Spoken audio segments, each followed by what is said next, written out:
Hello dear students, welcome back to our channel all about NCERT. I hope that you all are doing well and so enjoying your study. So let's start 7th chapter, which is reaching the age of adolescence. We have already studied our chapter number 6, which is reproduction in animals. Today we are going to start this chapter. As you know, in the title there is reaching the age of adolescence means the time period which is full of changes और आप childhood से ना थोड़ा सा आगे बढ़ जाते हो. In this previous chapter, you have learned about how animals reproduce. It is only after the growing up to a certain age that human beings and many other animals can reproduce. Why can humans reproduce only after a certain age? तो जैसे कि आपने पढ़ा था कि humans जो है वो certain age के बाद ही reproduce करते हैं, उससे पहले ही reproduce नहीं करने लगते हैं, right dear students? तो ये आपके मन में क्वेश्चन आ रहा होगा, क्यों humans after certain reproduce करते हैं, right? तो ये सारी चीज़ें आपको इसमें पता चलेंगी. In this chapter you will learn about the changes that take place in the body after which a person becomes capable of reproduction. कुछ चेंजेस होते हैं पर्सन की बॉडी से. पर्सन होता है वो रिप्रोडक्शन के कैपेबल आता है, वो रिप्रोडक्शन करने के लायक हो जाता है. In this chapter you will learn about the changes. Okay, in chapter 6 you have learned about the human reproductive organ. Here we shall discuss the role of hormones in bringing about these changes that make the child to grow into an adult. तो इस chapter में हम पढ़ने वाले हैं कि ऐसे क्या चेंजेस ह्यूमंस में आते हैं इससे आपका जो बच्चा होता है वो अचानक से एडल्ट बन जाता है. Adolescence and puberty. Bujo was celebrating his 12th birthday after his left, यानी कि वो 12 साल का हो गया, अपना बर्थडे बना रहा था. तो जो फ्रेंड थे जैसे ही वो चले गए तो अपने मतलब मम्मी पापा के साथ तो चिट चैट करी, तो हंस रही थी बहुत ज़्यादा. तो उसने बोली मैंने जब पूजो के फ्रेंड्स को 1 साल बाद देखा तो मैंने देखा कुछ मूंछ जैसी बन गई थी उनकी, मतलब वो कितने फ़नी लग रहे थे. तो पहली जो थी कहीं ना कहीं मजाक बनाई थी बूजो. तो बूजो तो उसकी मम्मा ने एक्सप्लेन किया कि मैनी ऑफ द मम्मा ने एक्सप्लेन किया कि that boys had grown up, यानी कि ये जो बच्चे हैं ये सब बड़े हो गए हैं. Growth begins from the day the person is born. जब इंसान पैदा होता है उसी दिन से ग्रोथ जो होती है डियर स्टूडेंट्स. तो अब देखो, but upon crossing the age of 10 or 11 there is a certain spurt in the growth which became noticeable. लेकिन 11 या 10 साल के बाद एकदम सडन चेंज आता है ग्रोथ में जो कि नोटिसेबल हो जाता है, जिसको नोटिस करना ही पड़ता है. ठीक है डियर स्टूडेंट्स, अब यहाँ पे देखो the changes taking place in the body are the part of growing. जो चेंजेस हमारी बॉडी में टेक प्लेस कर रहे हैं वो भी ग्रोइंग का ही पार्ट है. अब देखो, they indicate that you are no longer a child but are on the way to becoming a adult. ये बताते हैं कि अब आप ना बच्चे हो, आप एक एडल्ट बनने वाले रास्ते में चले गए हो dear student. I wonder how long this period mark by changes in the body will last. कितने तक रहेगा ये पीरियड, मेरे को तो ये भी नहीं पता है. भूजो कह रहा है it is a strange period of life when you are neither a child nor an adult. ये एक ऐसा पीरियड है जब ना आप बच्चे हो ना आप एडल्ट हो. ठीक है, I wonder whether this period between childhood and adulthood had a special name. मुझे लग रहा है कि भाई क्या ये चाइल्डहुड और मदरहुड वाला पीरियड का कोई स्पेशल नेम है. ठीक है, growing up is a natural process. The period of time when a body undergoes changes leading to the reproductive maturity is called adolescence. ऐसा पीरियड जिसमें आपकी बॉडी में बहुत सारे चेंजेस आते हैं, जिसकी आपकी रिप्रोडक्टिव लाइफ स्टार्ट हो जाती है, ये हम इस पीरियड को हम लोग कहते हैं एडोलेसेंस वाला पीरियड. अब देखो नेक्स्ट क्या लिखा है. Adolescence begins around the age of 11 and last up to 18 और 19 ईयर्स ऑफ एज. एडोलेसेंस आपकी 11 से स्टार्ट होती है और 18-19 तक रहती है. Since the period covers the teens 13 से 18-19 तक, it is called teenagers. Adolescents are also called teenagers. In girls, adolescence may begin a year or 2 years earlier than boys. Girls में थोड़ा जल्दी भी हो सकता है 11 या 10 में, right? Also, the period adolescence varies from a person to person. वो एक दूसरे अलग अलग होते रहता है. Human body undergoes several changes during adolescence. These changes mark on one onset of puberty. The most important change which marks puberty is that boys and girls became capable of reproduction. Adolescence की जो सबसे खास बात वो है कि इस समय में बॉयज़ और गर्ल्स रिप्रोडक्शन करने के लायक बन जाते हैं. They are capable of reproduction. Next, what is written, dear students? Puberty ends when an adolescence reaches reproductive maturity. Puberty जो है तब ख़त्म हो जाती है जबकि जो एडोलसेंस होता है वो रीचेस हो जाता है रिप्रोडक्टिव मैच्योरिटी में, यानी कि उसको रिप्रोडक्शन की सारी समझ हो जाती है, उसको पता होता है कि कब उसको रिप्रोड्यूस करना है और कब नहीं करना है. तो ये सब चीज़ों का ध्यान रखते हुए जो प्यूबर्टी होती है आपकी कहीं ना कहीं ख़त्म होती है. तो अब यहाँ पे आ रहा है Paheli and Boojho realize that sudden increase in height and hairy line above the lips in boys were the signs of they were adolescents. ये साइन थे कि भाई वो अब adolescents हो गए हैं, बड़े हो गए हैं. ठीक है, अब देखो they wanted to know more about other changes at puberty. तो उनको और भी बहुत सारे changes जानने थे puberty के.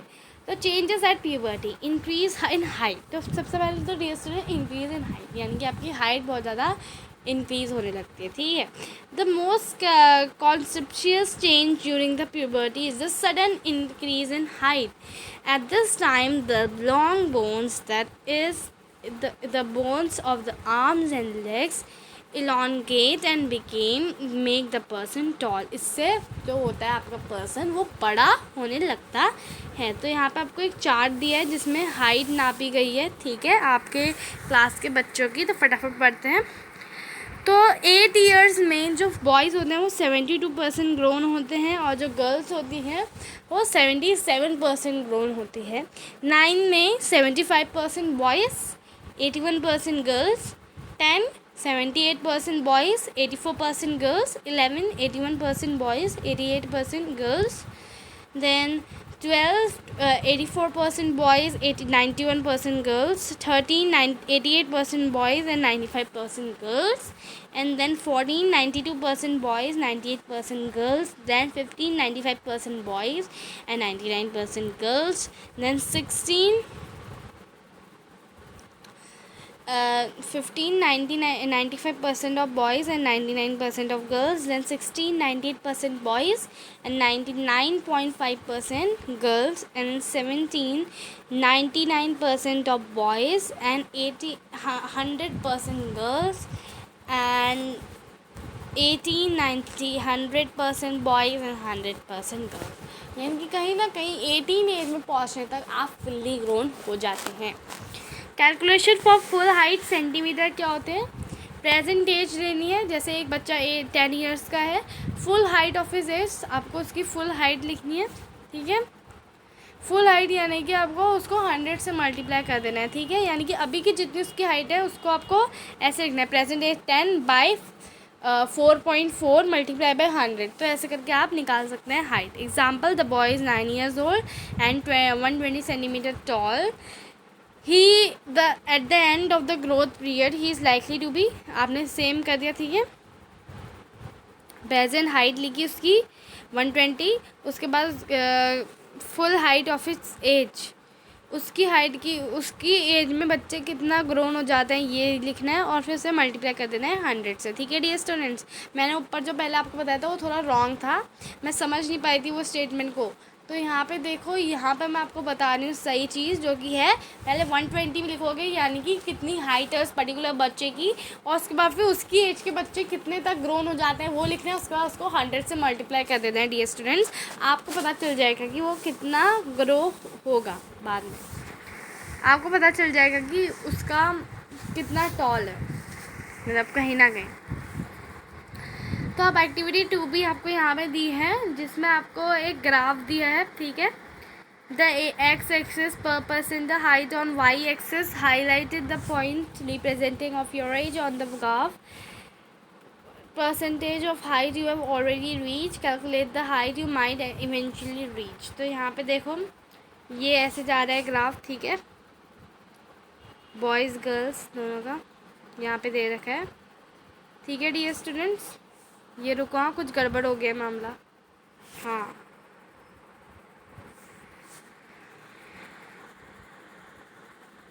अब यहाँ पे देखो, initially girls grow faster than the boys, but about 18 years age both reach their maximum height. वैसे गर्ल्स बॉयज़ से ज़्यादा जल्दी ग्रो होती हैं, लेकिन फिर 18 ईयर्स में दोनों सेम ही ग्रो हो जाते हैं, ठीक है। The rate of growth in height varies in different individual. अलग अलग लोगों में अलग अलग हाइट कितनी जल्दी इंक्रीज होती है वो देखा जाता है।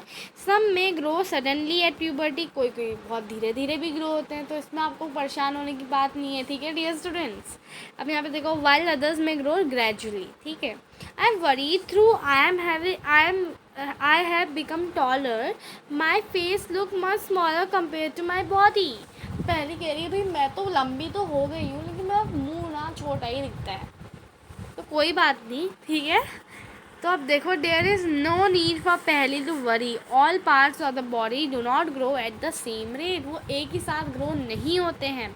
Sometimes the arms and legs और hands and feet of adolescents look over size, कभी कभी ओवर साइज भी हो जाते हैं एडोलेसेंट्स के, and out of proportion with the body, but soon the other parts catch up and result in proportionate body, यानी कि आपकी अच्छी तरह बॉडी क्या कहते हैं पूरी बराबर हो गई है। But soon the other part, अच्छा ठीक है, तो ये तो मैंने पढ़ लिया। You must have notice that the height of an individual is more और less similar to that of some family members. आपने देखा होगा ना, कोई कोई लोग से कहते हैं कि भाई इसके तो मम्मी पापा छोटे हैं, तभी तो ये भी छोटा है, मतलब कहीं ना कहीं ऐसा होता है। तो dear student, this is because the height depends on the gene inherited from the parents. अगर आपके पेरेंट्स लंबे हैं तो आप लंबे भी हो सकते हैं, ज़्यादा छोटे हैं तो छोटे भी हो सकते हैं। और कई केसेस में तो ये भी होता है कि भाई पेरेंट्स देखते ही नहीं है, पेरेंट्स छोटे होते हैं बहुत, बच्चा बहुत लंबा हो जाता है ना। तो जेन्स इनहेरिट्स द हाइट, ठीक है डियर स्टूडेंट्स। अब यहाँ पर देखो क्या लिखा है, it is however very important to eat the right kind of food during these growing years, यानी कि जब आप ग्रो हो रहे होते हैं, आपका एडोलेसेंस पीरियड होता है, आपको इस समय अपना बहुत ख्याल रखना होता है, अच्छी तरह खाना पीना सब, ठीक है। तो अब देखो, this help the bones muscles and other parts of bodies to get adequate nourishment for growth. इससे जो बॉडी होती है उनको अच्छी तरह न्यूट्रिशन मिल जाता है जो उन्हें चाहिए होता है। You will find nutritional needs of adolescence discuss later in the lesson. अब देखो जो बाद में लेसन में डिस्कस की गई है, ठीक है। चेंज इन बॉडी शेप, अब बॉडी शेप में क्या चेंजेस आते हैं, लेट्स सी। तो you have notice that the boys in your class have broader shoulders and wider chest. Boys की ज़्यादा मतलब ऊंची छाती हो जाती है, और जो शोल्डर्स होते हैं वो भी बहुत ज़्यादा बड़े हो जाते हैं, राइट। तो then the boys in the junior classes, जो जूनियर क्लासेस में होते हैं उनके कंपैरिजन में, राइट। 8th के देखो बॉयज़, 9th आप 8th 9th के बॉयज़ देखो, और एक बॉयज़ देख लो 5th 4th का, बहुत अंतर होगा, है ना दोनों में।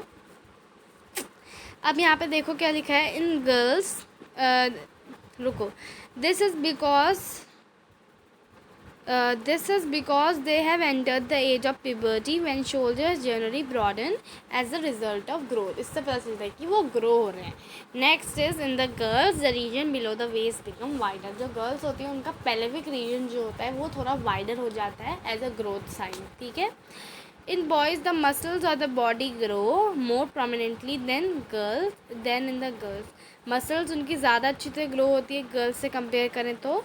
The change occurring in the adolescence, girls and boys and girls are different change होते हैं, ठीक है। अब देखो voice change, did you notice that sometimes the voice of some boys in your class cracks. उनकी वॉइस कितनी ज़्यादा फटी आवाज़ आती है ना, राइट। तो यहाँ पे देखो, at puberty the voice box और the larynx begins to grow, तो वो बड़ा होने लगता है। Boys develop larger voice boxes, the growing voice boxes in boys can be seen as a protecting part of the throat called Adam's apple, ठीक है। Adam's apple होता है वो बहुत ज़्यादा बाहर को निकला होता है। देखा होगा ना कोई भी बॉयज़ के बाहर को ऐसा आता है अजीब सा नुकीलापन, वो एडम्स एप्पल की वजह से ही होता है। In girls outside in girls Linux is hardly visible from outside because it is of small size, वो बहुत ज़्यादा छोटा होता है। Generally girls have high pitched voice, उनके पास थोड़ी सी नुकी मतलब बहुत ज़्यादा वाली आवाज़ होती है ना, मतलब ऐसे चिल्लाने में बिल्कुल एकदम चुपती आवाज़ वैसी होती है, ठीक है, pitched voice. Whereas boys have deep voice. In adolescence, boys sometimes the muscles of growing voice box go out of control and voice become hoarse. इतनी गंदी बन जाती है ना आवाज़, सच में फटती बिल्कुल, देखो क्या ही कहूँ मैं. This state may remain for a few days or weeks after which the voice become normal. कुछ समय तक रहती है, उसके बाद फिर वॉइस आपकी सही हो जाती है. तो अब यहाँ पे पढ़ते हैं. many of my classmates have hoarse voice. Now I know why. अब उसे भी पता चल गया कि भाई क्यों होता है ऐसा, ठीक है. तो अब यहाँ पे देखो कुछ इंक्रीज होते हैं स्वेट एंड सेबेकस ग्लैंड्स में during the puberty. Secretion of sweat glands and sebaceous glands, oil glands increases. तो प्यूबर्टी के समय आपकी याली ग्लैंड्स भी तो हैं, बढ़ जाती हैं बहुत ज़्यादा. Many young people get acne यानी कि pimple, right dear students. Acne इसके बाद मैं बाद में पढ़ूंगी, पहले मैं येलो बॉक्स पढ़ लूँ, ठीक है. A few glands such as sweat glands, oil glands and salivary glands release their secretion through ducts. से रिलीज़ करती है. Endocrine glands release hormones directly to the blood stream. और इंड्रोक्राइन आपकी एक ग्लैंड होती है जो आपके हार्मोन्स सीधे के सीधे आपकी ब्लड स्ट्रीम में डाल देती है. So they are also term ductless gland. तो इसलिए हम उन्हें डक्टलेस ग्लैंड भी कहते हैं, ठीक है डियर स्टूडेंट्स. अब देखो many young people get acne and pimples on the face at the time because of increased activity of these glands in the skin. अगर उनकी ग्लैंड में ये बहुत ही ज़्यादा एक्टिव है तो उनको एक्ने और पिंपल्स भी आते हैं, ठीक है डियर स्टूडेंट. तो अब देखो डेवलपमेंट ऑफ सेक्स ऑर्गन्स. अब सेक्स ऑर्गन्स का डेवलपमेंट होगा, ठीक है. Look up figure 6.1 and 6.3 of the previous chapter. हमने देखा होगा ना टेस्टीज ओवरीज वाला, which shows the sex organs of the human, जो आपका सेक्स ऑर्गन्स दिखाते हैं. At puberty male sex organs like testes penis develop completely. तो उनके तो कम्प्लीटली डेवलप हो जाते हैं. The testes also begin to reproduce sperm. वो स्पर्म्स भी देने लग जाते हैं. In girls the ovaries in large, ovaries बड़ी बड़ी हो जाती हैं. And eggs begin to mature, और एग्स भी मैच्योर हो जाते हैं. Also ovaries start releasing the mature eggs, और वो मैच्योर एग्स रिलीज़ भी करने लग जाती हैं. Reaching mental intellectual and emotional maturity, ठीक है. तो आप देखो adolescence is also period of change in the persons way of thinking. तो उस समय बच्चे अलग तरीके से भी सोचते हैं. Adolescents are more independent than before and are also self conscious. वो खुद की बहुत ज़्यादा केयर करने लगते हैं, बहुत इंडिपेंडेंट होते हैं, है ना. Intellectual develop takes place and they tend to spend considerable time in thinking. In fact, it is often the time in one's life when the brain has the greatest capacity of learning. मतलब brain जितना learn कर सकता है ना वो उतना learn करता है इस टाइम पीरियड में. Sometimes however an adolescent may feel insecure. उसे कभी भी घबराहट भी होती है, right, while trying to adjust the changes in the body and mind. मतलब अजीब सा चेंजेस, घबराहट बहुत ज़्यादा एडोलसेंस में कॉमन है, ठीक है dear students. But as adolescent learner you should know that there is no reason to feel insecure. आपको ऐसा करने की बिल्कुल भी ज़रूरत नहीं है डियर स्टूडेंट. ये एक चेंजेस वाला पीरियड होता है आपकी बॉडी में, तो इसमें आपको बिल्कुल भी घबराने की ज़रूरत नहीं है. अब आते हैं सेकेंडरी सेक्सुअल कैरेक्टरिस्टिक्स के बारे में, ठीक है. You have learned in chapter number 6 that the testes and ovaries are the reproductive organ. ये तो reproductive organ है. They produce gametes, that sperms and ova in girls. ओवा, ठीक है. तो इन गर्ल्स अब सेकेंडरी सेक्शुअल कैरेक्टरिस्टिक्स के बारे में पढ़ रहे हैं. तो in girls breast begin to develop at puberty. तो आपने देखा होगा ना, गर्ल्स से मैं पूछना चाहती हूँ, ब्रेस्ट डेवलपमेंट होता है आपका प्यूबर्टी के समय, ठीक है. And boys begins to grow facial hair, और बॉयज़ के मुंह में फेशियल हेयर्स आने लग जाते हैं, mustaches, right. that mustaches and beard, as these features help to distinguish the male from the female. They are called secondary sexual characteristics. इससे हमें पता चलता है कि गर्ल्स बॉयज़ से कैसे डिफरेंस है, राइट. कुछ उनके अंदर अंतर आते हैं, है ना. अब यहाँ पे देखो, boys also develop hair on their chest. Boys के हेयर छाती जो होती है आपकी वहाँ भी डेवलप होते हैं. ठीक है dear students. In both boys and girls hairs grow under the arms and the region below the thigh और पेल्विक रीजन. तो यहाँ इन सब रीजन्स में भी आपके हेयर जो होते हैं वो ग्रो होते हैं. ठीक है डियर स्टूडेंट्स. बोथ भूजो एंड पहली wish to know what initiates changes at puberty. ऐसा क्या होता है कि प्यूबर्टी में चेंजेस होते हैं. The changes which occur at the adolescence are controlled by the hormones. ये हार्मोन्स कंट्रोल करते हैं. Hormones are the chemical substances. Hormones कौन से सब्सटेंस होते हैं? केमिकल सब्सटेंसेस होते हैं. These are secretion from endocrine glands. यह किससे सिक्रीट होते हैं? इंड्रोक्लाइन ग्लैंड इनको सिक्रीट करती है और इंड्रोक्लाइन सिस्टम. द मेल हार्मोन और testosterone begins to release by testes at the one set of puberty. Testosterone तो है मेल हार्मोन, तो ये टेस्टिस रिलीज़ होते हैं, रिलीज़ करती है. और उसके बाद फिर these cause changes in body in boys about which you just learn. और यही बॉयज़ की बॉडी में चेंजेस लाते हैं, जैसे कि मुस्टैच हो गया, secondary sexual characteristics, right. Once puberty is reached in girls, ovaries begin to reproduce the female hormone और ईस्ट्रोजन. तो ओवरीज क्या रिप्रोड्यूस करती हैं? ओवरीज क्या प्रोड्यूस करती हैं? हार्मोन्स या ईस्ट्रोजन. फीमेल हार्मोन कहते हैं ईस्ट्रोजन को. Which begins to make the breast develop, जो कि ब्रेस्ट का डेवलपमेंट कराता है. ठीक है डियर स्टूडेंट, जिससे कि ब्रेस्ट आपके डेवलप होते हैं. ठीक है. मिल्क सिक्रीटिंग ग्लैंड्स और ममरी ग्लैंड्स. जो आपके मिल्क सिक्रीटिंग ग्लैंड्स होती है ना, ममरी ग्लैंड्स, जो मतलब दूध वाली ग्लैंड्स होती हैं ब्रेस्ट के साइड. The production of these hormones is under the control of another hormone secreted from the endocrine gland called pituitary gland. इससे आपकी ब्रेस्ट का डेवलपमेंट वगैरह होता है. ठीक है डियर स्टूडेंट्स. अब आते हैं role of hormones in initiating reproductive function. ठीक है dear student. Initiating reproductive system. ठीक है dear student, sorry for the disturbance. ठीक है. तो अभी हमने इधर तक पढ़ लिया. अब हम ये जो है चीज़ें ये कल पढ़ेंगे. ठीक है डियर स्टूडेंट, क्योंकि already our video is about 22 minutes. Okay dear students. So next topic we are going to learn in our another video. So this is the part 1 and next will be the part 2 and then we will finish our chapter. Okay. In part 2 I think we will not be able to finish. Okay, we will able to finish that chapter, right. तो हम लोग ना ये finish करेंगे part 2 में. ठीक है. तो आज के लिए बस इतना ही. Thank you dear students for watching the video. I hope that you like it and enjoy it. Thank you so much.